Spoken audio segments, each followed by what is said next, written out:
Hello everyone, it is me Tamugi. Welcome back to my Warhammer 40k video, and today we're going to talk about strategy, tactic, and list writing. Here we go.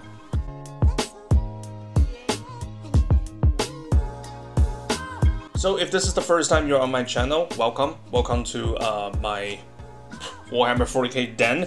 Over here we talk about Warhammer 40k tactic, strategy, list building, and more importantly, Tyranids. You know, I talk about other races as well, so if that kind of thing interests you, feel free to subscribe or hit the like button or whatever, you know, do whatever you want. It would be much appreciated. So yeah. Anyways, so let's get to the topic today. So what I mean by strategy, tactic, and list building. Now, the strategy and tactic, these two words get thrown around a lot on forums and in like whenever people talk about Warhammer 40k in general. It's like, what's your strategy, what's your tactic, yada yada. And then if we look at all the YouTube video and people saying, oh, this is a tactica and there's like a strategy video for everything, and it just get a bit confusing. And I think like a lot of people don't really understand what these two words mean. I mean, you know, for me as well, like just a while ago, I wasn't really that sure, but like ever since I started playing Warhammer 40k seriously, since 2017-ish, I think, or 2016-ish, when I really started playing this seriously, I'm starting to understand that what the word actually means and how you actually apply it when you are doing whatever, you know, list building, actually maneuver your stuff on the table, risk calculating, and then more importantly, how you plan to win the game, etc. You know, all those stuff is going to matter. If you're looking forward to improve your game in your Warhammer 40k game, not just, you know, it can be competitive, it can also be casual. You know, it's like just because you're playing casual doesn't mean you don't want to win. You know, like winning is always good, and as long as you're winning fair and square, there's nothing wrong with trying to pursue the fun of winning the games, right? So that's what we're talking about today. So first of all, let's set some definitions. All right, so strategy is what you it's how you describe how you achieve your goal. So for instance, the strategy is like a broader picture. It's like what you plan to do with your army. So it's like, okay, so my strategy as Tyranids is to occupy every single objective on the board and win the game by points. You know, that's my strategy. And as for maybe like I guess maybe for Eldar, like their strategy is not clump up the entire board. Their strategy will be more focused on, you know, taking out stuff with pinpoint accuracy and then snatch that super important strategic goal and win point by, you know, taking the most important objective marker. For instance, like the vital intelligence in chapter approved 2018, whenever at the start of every turn you get to decide which of the objective gets lights up, and at that point actually worth more point than all the other points, then it will be Eldar's best interest to try to get that specific point over all the other lesser point, because first of all, Eldar has the advantage of mobility, it has the superior firepower, so you can actually wipe out whatever is already sitting on that particular point, etc. And it goes on, you know. So every single race has their own different strategy, and strategy is what you employ when you're trying to write a list as well. So here's a lot of things that I see whenever I watch other people's 40k YouTube video, especially Tactica, or whenever people talk on forums. It's like they focus way too much on list building. And I'm not saying that's bad. You know, list building is, I think, in my own opinion, is more than 80% of this game. You know, like list building is almost everything. Like a good list will directly result how you perform the table. Like there's no way to hide it. It is what it is. You know, like obviously, how you actually move your model on the table is still going to matter. How you decide which secondary you choose in ITC is still going to matter, and obviously, most above all, dice luck matters, right? But a good list will give you such a fundamental advantage that it's really hard to take away, because the list is already decided. This is not like one of those RTS games where you can decide what to build and what to train and on the win. You know, it's like everything is predetermined. Like, this is what you have today, and you just have to play with what you have. You know, like, there is absolutely no way for you to create something out of thin air unless you're, you know, demon and you can summon random new shit. But even then, you still have to reserve some reserve point just to summon demon. You know, so it's like there's more stuff to talk about that. But overall speaking, like for majority of races, what you bring on the table is the card you've been dealt with, and these cards you can predetermine by yourself. You can choose to what kind of unit to take and what kind of composition you're running. So yes, list building is still important, but if you focus way too much on the actual list building, for instance, I see a lot of people do this. Okay, let's take Tyranid for example. It's like, okay, so if I want to take a Chronos detachment, right? Okay, well, first of all, I'm gonna take like 2 Neurothrope because, you know, Neurothrope is well, quote unquote the cheapest, you know, even though that, you know, the actual cheapest is actually Warrior Prime, or Tyranid Prime rather. It's actually 70 point, but people take Neurothrope because Neurothrope is a lot more versatile and it's not that more expensive, so people take Neurothrope for Chronos. So they take like 2 Neurothrope and then they take like triple Ripper Swarm for their troop slot because you have to fill battalions, so you take like triple Ripper Swarm, and then you take like a group of Hive Guards, and then you maybe take like an Axocring, maybe some Tyrannofax, maybe someone's throwing a little bit of like a shooty Carnifex, and it's like, yeah, I'm done with my Chronos battalion. And then that's good and all, you know, that's good and all. It's like you're trying to optimize everything into this Chronos battalion, which, you know, you're utilizing the reroll 1, you're utilizing your abilities to sit and shoot.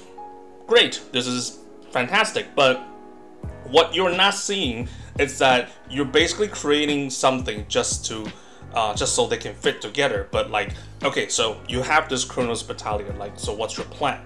And then you'll be like, I guess I will just shoot. Then I'll ask you a second question.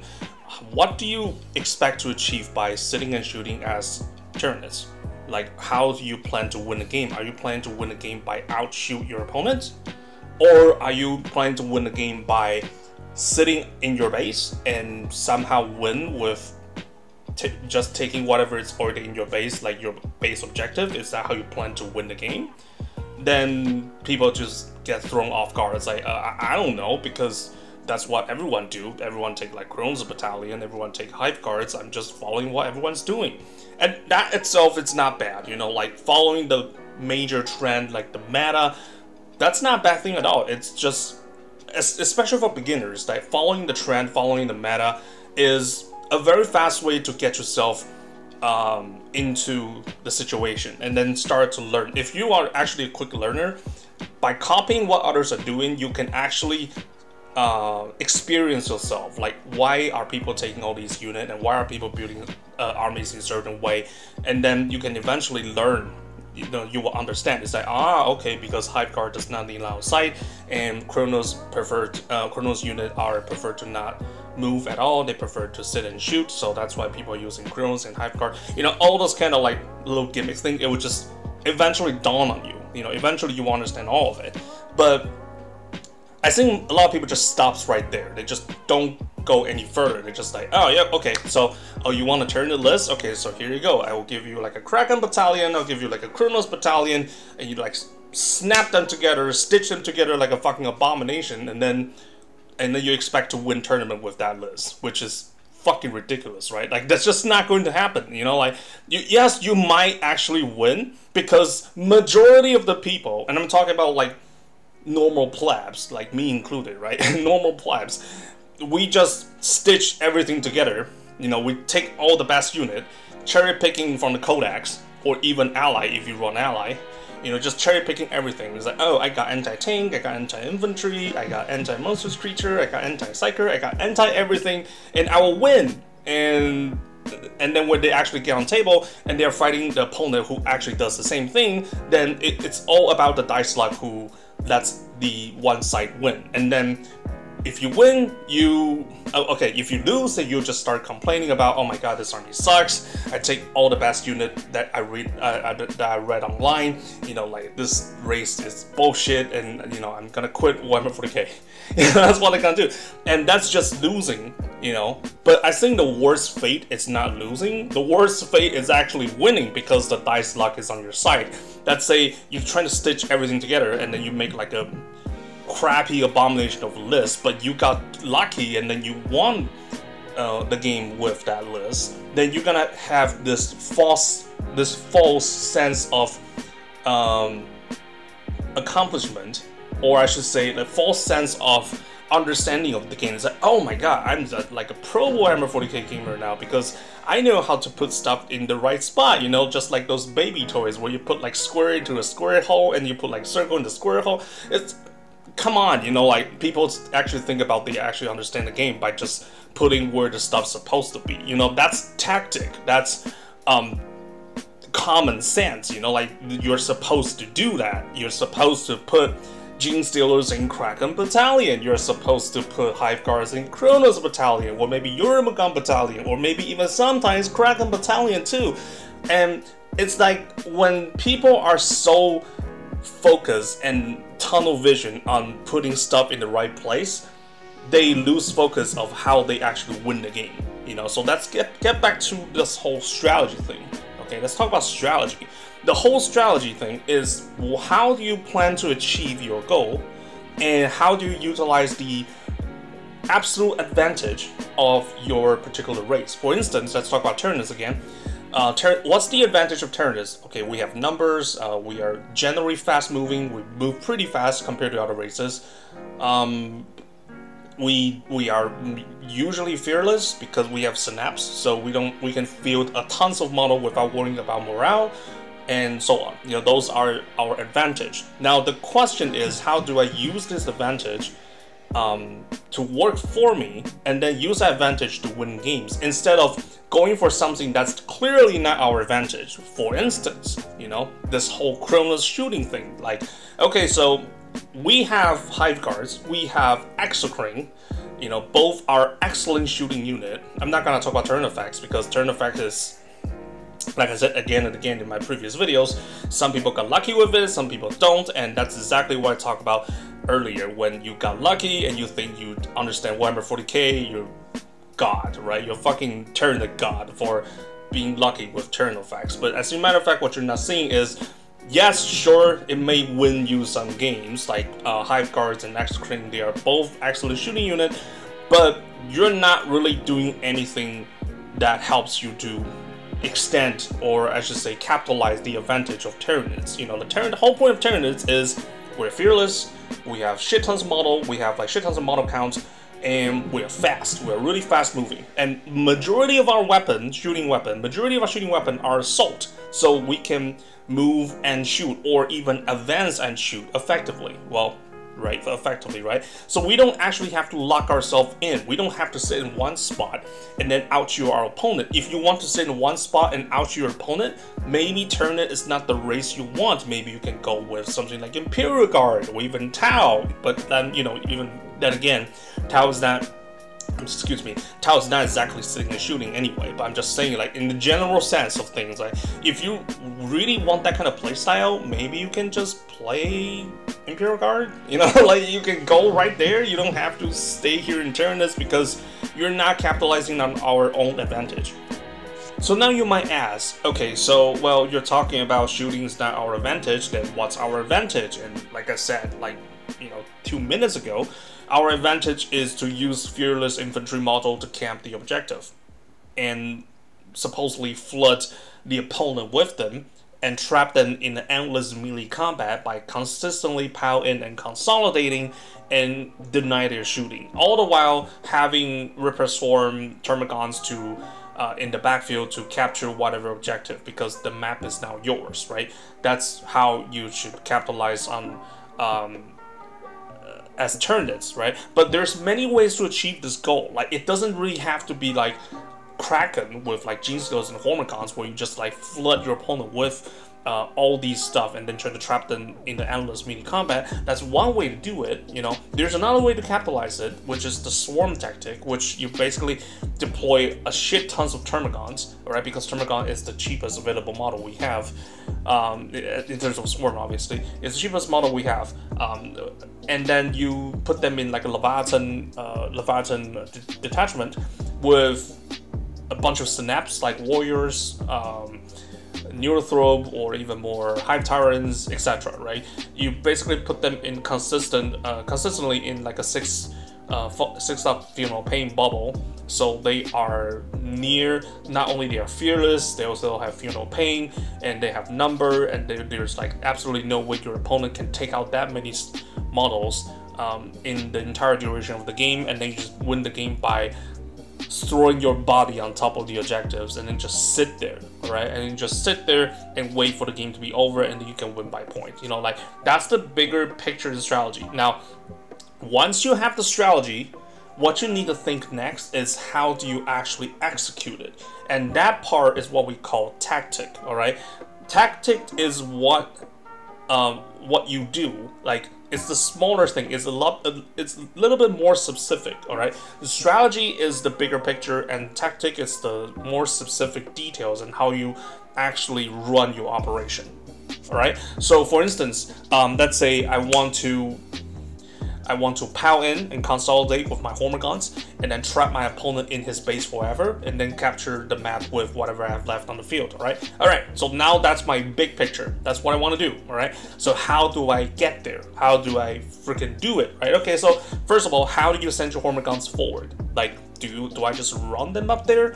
Okay, so if I'm just gonna run it up there, then how many turns is it gonna take for them to actually reach the enemy line? If we're playing Hammer and Anvil, if we're playing like Dawn of War, if we're playing a Spearhead, like there's many variations of map deployment that you need to think about, and then you pick the one that's the most disadvantaged for you. Because if you're building your case on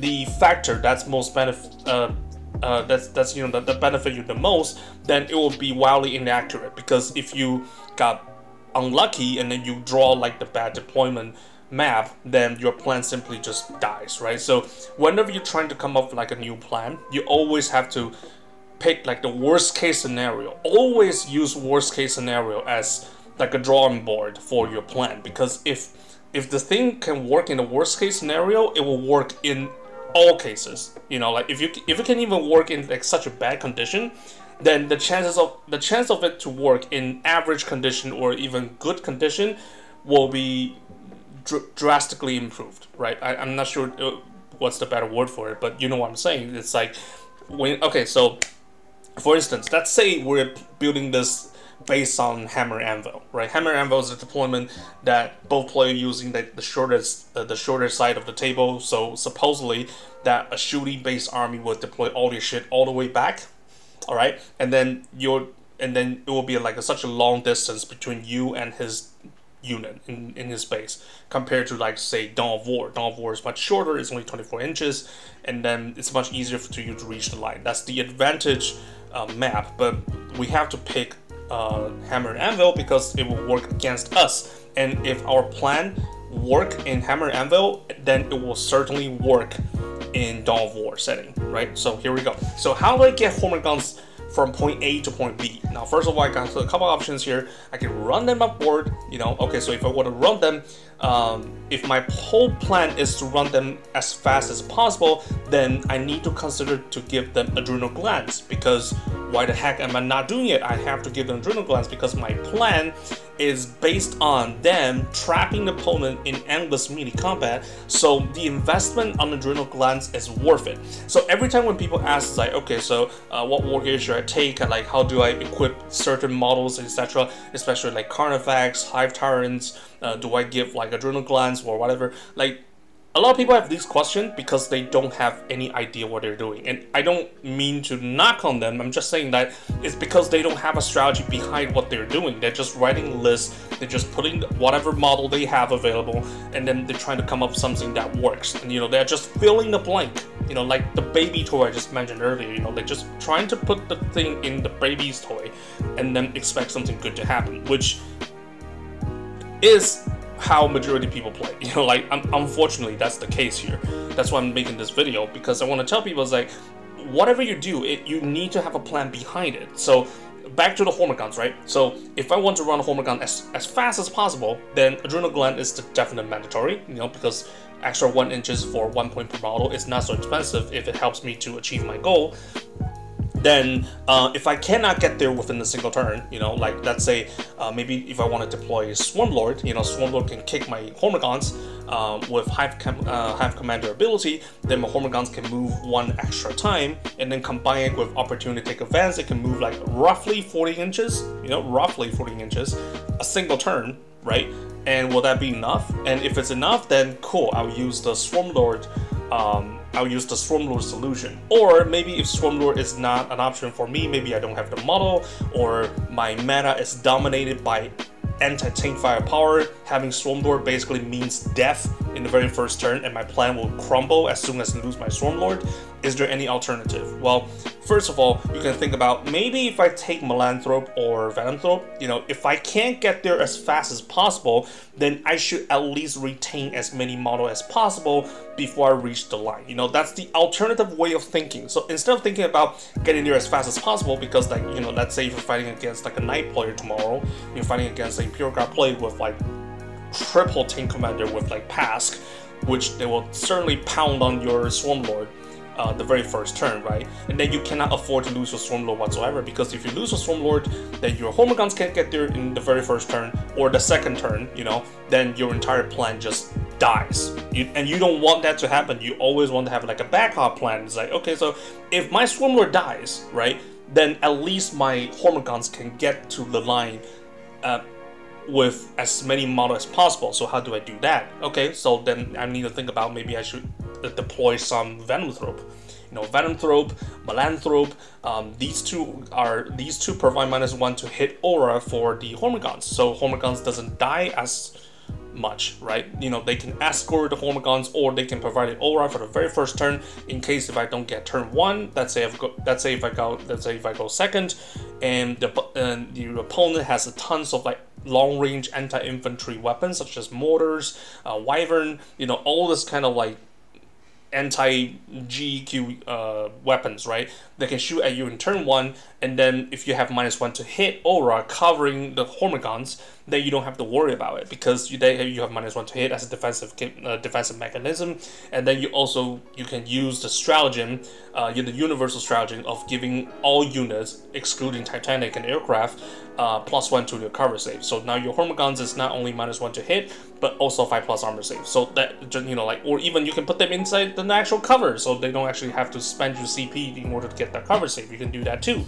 So do you see where this is going? This is like, okay, so this went from I want to trap my opponent with my Hormagaunts to such a vast of things that you need to consider, you know, like, and this is how a list building process should be.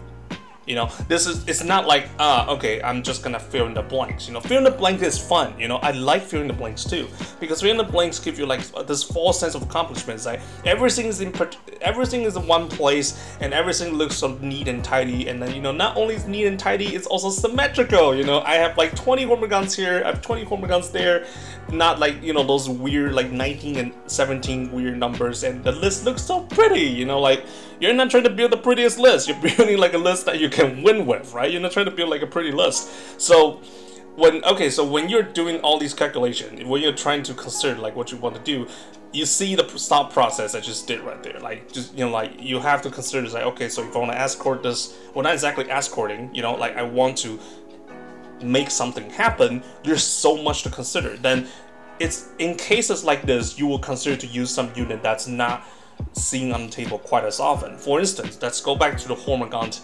strategy again. So let's say Swarmlord and Venomthrope, just, you know, like that's part of the plan, right? Let's say you take Swarmlord. If Swarmlord survives, then he can use the Hive Command ability, then Hormagaunts can reach life faster. Cool. And if Swarmlord dies, I still got plan B. Plan B is I have Venomthrope or Melanthrope, which provide a -1 to hit aura, so the Hormagaunts, even if they don't reach the line in turn 1, at least they won't die in turn 1. They will at least live to see turn 2, right? You know, that's my plan B. And let's say if I still think that's not enough, how about a plan C? How about plan C? It's like, okay, so instead of trying to protect my Hormagaunts by giving it more buffing unit, which, you know, at the moment there isn't any more we can choose from. There isn't any other unit in the codex at the moment that we can choose that can buff their defensive capability, because Venanthrope and Melanthrope is as good as we get. We don't get anything else that can somehow increase their survivability without sacrificing their mobility, right? I mean, obviously you can say, well, let's say if I don't go Kraken, let's say if I go like Leviathan with like 6 stuff, pain, wouldn't that help their survivability? Yes, it would, but that kind of defeat the purpose of reaching the line as fast as possible, because not only Kraken can advance 3d6, also you get the access to opportunistic advance, right? So it's like, when you're making decisions like this, you need to, like, you always have to have something that anchors your thought. It's like, okay, so this is the foundation of my idea, that this foundation cannot be changed. I mean, if you change it, then it's a different idea. It's a completely new idea, then you have to restart the whole thinking process again. So once you decide what you want to do, stick with that thought. Stick with that initial thought, that spark of idea. Just stick with that, and then trying to develop like a complete, how should I say this? Like a complete web of supportive unit and supportive tactic that can reinforce your original idea. The idea of, I want to trap my opponent. Okay, so if you want to trap your opponent, prepare Stormlord, prepare Venomthrope, Melanthrope, and then just send them forth, right? Or you can even do something better. Let's say, how about if I provide something that's equally threatening as Hormagaunts? Let's say if I prepare like Gene Stealers. Let's say I have like Gene Stealers on the other side of the board, and accompanied by like a group of like a brute, like a unit of a Brute Lord, right? Let's say you have like a Brute Lord and like 20 Gene Stealers on the other side of the board. Will that help my Hormagaunts? And the answer is yes, it would. It will help your Hormagaunts, because now your opponent has 2 different threats to deal with, right? They have to deal with your Hormagaunts, they have to deal with your Gene Stealers and the Brute Lord, and they're on the different side of the board, so he has to spread his firepower a little bit more thinly, so they can't just like put all the anti-infantry shit on one side and then just blast you away with that, like he actually have to start thinking about splitting them a little bit more apart, more equally, so that he can deal with Gene Stealers and Hormagaunts simultaneously, because they're equally a terrible threat to them, right? So that's another way to think about this. So after you think about all this, and then you will start to add more and more and more unit, and then eventually come to a conclusion. It's like, okay, so what if my Hormagaun run into something like a Hellhound, right? If I run into a Hellhound, what happens? Because Hellhound, obviously, this is what Imperial Guard players do all the time. They use Hellhound or Sentinel sometimes to block the charging path of your Hormagaunts or your Gene Stealers, right? That's, like this might seem kind of ridiculous, because like a single Hellhound is only like this big. It's impossible to block like entire path of your charging Hormagaunts, right? It's just impossible. But in the actual combat scenario, there will be runes, there will be buildings, there will be line of sight blockers, there will be like so many stuff that's in the way. Like sometimes that you might actually only have a single path to reach the other side of that Chimera or Hellhound. Like the only way to get through it is to destroy it. Then what do? Then you start thinking about, okay, I need to find a way to take out that Hellhound before my Hormagaun gets to charge in. So what unit do I take? And then you reach the conclusions that, okay, then I probably need a group of Hive Guards, because Hive Guard are strength 8, AP 2, D3 damage, they don't need line of sight, and Hellhounds are usually a little bit more forward in terms of position, so 36 inches of the Impaler Cannon can actually reach them, unlike tank commanders that has 72-inch gun, and unlike in Castle Knight, which has equally long-range weapons, so they don't have to sit in the front, they are all the way in the back, and Imperial Cannon cannot reach them, but that doesn't matter because Hellhounds are all the way in the front, right? And my Imperial Cannon can reach that Hellhound, can shoot at that Hellhound, so my Hormagaunts can get through. That's when you think about adding Hive Guard. And if adding Hive Guard here are so different from adding Hive Guard to a Chronos Battalion, because right now you don't give a shit about having that reroll 1 capability. Right now you're thinking about, I just want to take out the Hellhound. Like, that's all I need to do. Do I need a reroll 1 to take out that Hellhound? No, I don't. I don't need a reroll 1.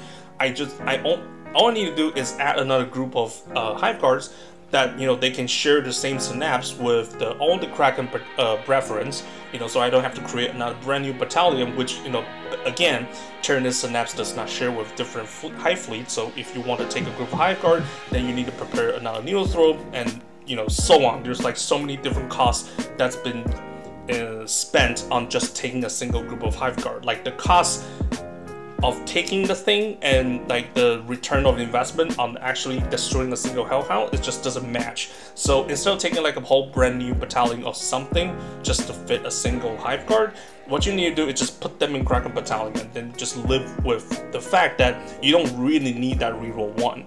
You know, you just don't need it, right? You need hive guard to destroy the obstacle that's blocking the path of your Hormagaunts.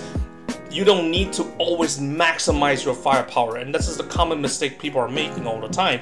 They're thinking about, like I said in the earlier, like this whole theme of this video is trying to stop people from just optimizing shit to a point where they lose focus on their grand strategy. You know, that you have to think about what you really want to do, and then find ways to do it in the least, and you know, in the least amount of cost as possible and the least amount of risk as possible, instead of trying to optimize everything to the fullest where you don't really get anything done. So yeah, anyway, that's it for the video today. I hope you guys enjoy it, and please help me subscribe. Like, you know, I'm not, in case you haven't noticed, I didn't put any sort of advertisement in my videos. I don't capitalize any of this. I just really want to share like good information to all the other Warhammer 40k player, because when I was looking for such resources when I just started playing Warhammer 40k, those resources are either absent or they are lackluster, and I just want to make my own shit so I can, you know, encourage people to make even better stuff than what I'm already doing right now, and I hope to see even better stuff so all the resources can be open and then available to anyone who's trying to play this amazing game. So that's pretty much it. Hope you guys enjoyed this video, and yeah, like I said, like, subscribe, comment, blah blah blah bullshit. And anyway, see you guys later. Goodbye.